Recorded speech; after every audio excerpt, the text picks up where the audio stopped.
Hello નમસ્કાર ખેડૂત મિત્રો, સરળ એફ તમારું સ્વાગત કરે છે. લઈએ કપાસ કોટન વાયદાની માહિતી અને નવી અપડેટ છે. ડેઈલી આ ચેનલના માધ્યમ દ્વારા મેળવવા માટે છે ભાગને અવશ્ય સબસ્ક્રાઇબ કરો. બીજા ખેડૂતોના ભાગ શેર કરી શકો છો વોટ્સઅપ ગ્રુપ અને ફેસબુક પેજ ઉપર. અને તમને ભાગ સારા લાગે તો ભાગને લાઈક અવશ્ય કરો, જેથી અમને તમારા તરફથી પ્રોત્સાહન મળતું રહે.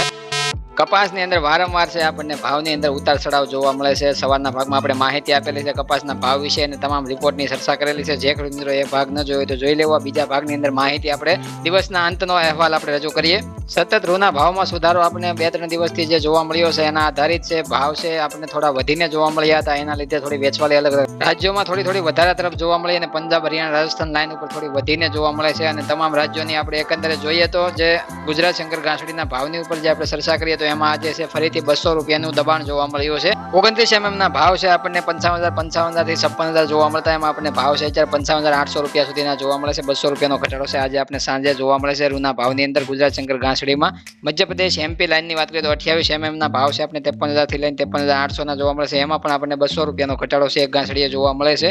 પંજાબ, હરિયાણા, રાજસ્થાન લાઈનની વાત કરીએ તો 27 mm ભાવની અંદર 52,000 આપણને જોવા મળે છે. જે 52,300 રૂપિયા જોવા મળતા. એમાં 300 રૂપિયાનો ઘટાડો એ લાઈન ઉપર આપણને જોવા મળે છે રૂની અંદર.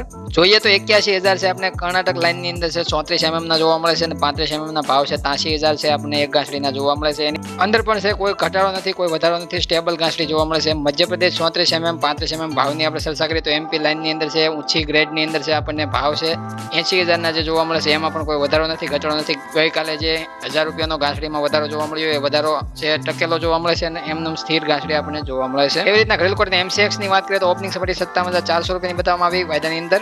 મથાળાની સપાટી દિવસ દરમિયાન 57,600 રૂપિયાની બતાવવામાં આવી. તળિયાની સપાટી છે દિવસ દરમિયાન 57,400 રૂપિયાની બતાવવામાં આવી. વાયદો આગલા દિવસે બંધ થયો તો 57,720 રૂપિયાના ભાવે.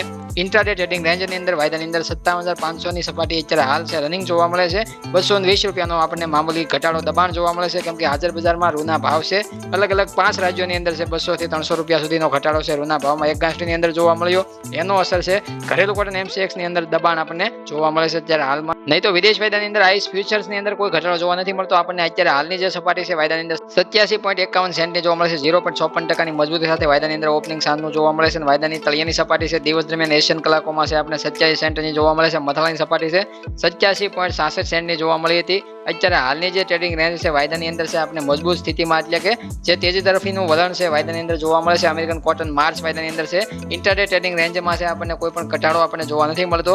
આગામી ટાઈમ એટલે કે રાતની અંદર છે વાયદાની અંદર શું આપણને જોવા મળે છે એ સ્થિતિ છે આપણને દિવસે કાલે છે સવારના ભાગમાં તમારી સામે રજૂ કરશું. જે બંધ વાયદાની સપાટી છે આપણે 2:19 વાયદો બંધ થતો હોય છે અને અત્યારે જે વાયદાની રેન્જ છે આપણે સારી જોવા મળે છે. પણ ઘરેલુ કોટન MCX ની અંદર છે અલગ સ્થિતિ આપણે જોવા મળે છે. જે વિદેશ વાયદાની તેજી છે ઘરેલુ કોટન MCX માં તેજી નથી જોવા મળતી અત્યારે. એનો માત્ર વિદેશ વાયદાના આધારિત નથી, પણ ઘરેલુ કોટન MCX ની અંદર હાજર બજારમાં રૂના ભાવ છે અલગ અલગ રાજ્યોની અંદર જે દબાણમાં જોવા મળ્યા છે એના લીધે છે વાયદા ઉપર આપણને ઘરેલુ કોટન MCX માર્ચ વાયદાની અંદર દબાણ જોવા મળ્યું છે. અને બીજું કારણ છે રૂના ભાવની અંદર દબાણ છે વધારે પડતા ઊંચા ભાવ, એટલે કે 56,000 જે ઘાસડી આપણે પહોંચતી જોવા મળે છે. અલગ અલગ રાજ્યોમાં જે ઊંચા ભાવ રૂની અંદર 3 દિવસથી સતત સુધારો જે જોવા મળ્યો છે 200-300 રૂપિયાનો, એની અંદર સુધારો જોવા મળે છે. આપણે લગાતાર 2-3 દિવસની અંદર સ્પિનિંગ મિલોની જે સીમિત માંગ જોવા મળે છે, એટલે કે માંગની અંદર સ્પિનિંગ મિલો ઘટાડો કરી દેતી હોય છે.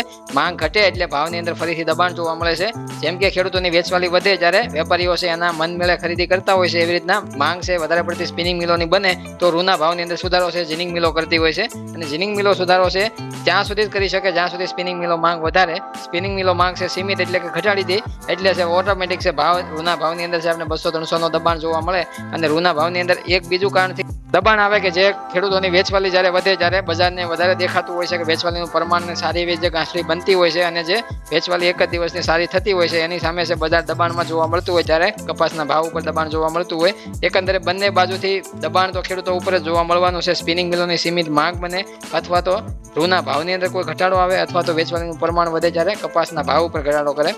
તમામ પરિબળ છે અંતે ખેડૂતો ઉપર દબાણ લાવવા માટેનું જ હોય છે અને ખેડૂતો ઉપર એટલે કે કપાસના ભાવ ઉપર દબાણ જોવા મળતું હોય છે. અને એ પ્રમાણે આપણે જોઈએ તો કાલે આપણે સવારના રિપોર્ટમાં રજૂ કરીશું વેચવાલીનું પ્રમાણ. આજે હજી સુધી અમારી પાસે ડેટા પહોંચ્યા નથી. ડેટા પહોંચશે એટલે સવારના ભાગમાં છે રજૂ કરી દેવામાં આવશે. એટલા માટે છે આપણને વધારે પડતું ક્લિયરિટી સમજાય કે વેચવાલીનું પ્રમાણ ખરેખર એટલા પ્રમાણમાં કયા રાજ્યમાં વધ્યું છે અથવા તો બીજા કારણે છે બજાર ઉપર દબાણ છે એ આપણે સવારના ભાગમાં ફરીથી રજૂ કરીશું. ત્યાં સુધી તમામ ખેડૂત મિત્રોને ચિંતા નથી કરવાની. હવે મળશું નવા ટોપિક સાથે. જ્યાં સુધી જય જવાન, જય કિસાન, જય ભારત, જય ઠાકર.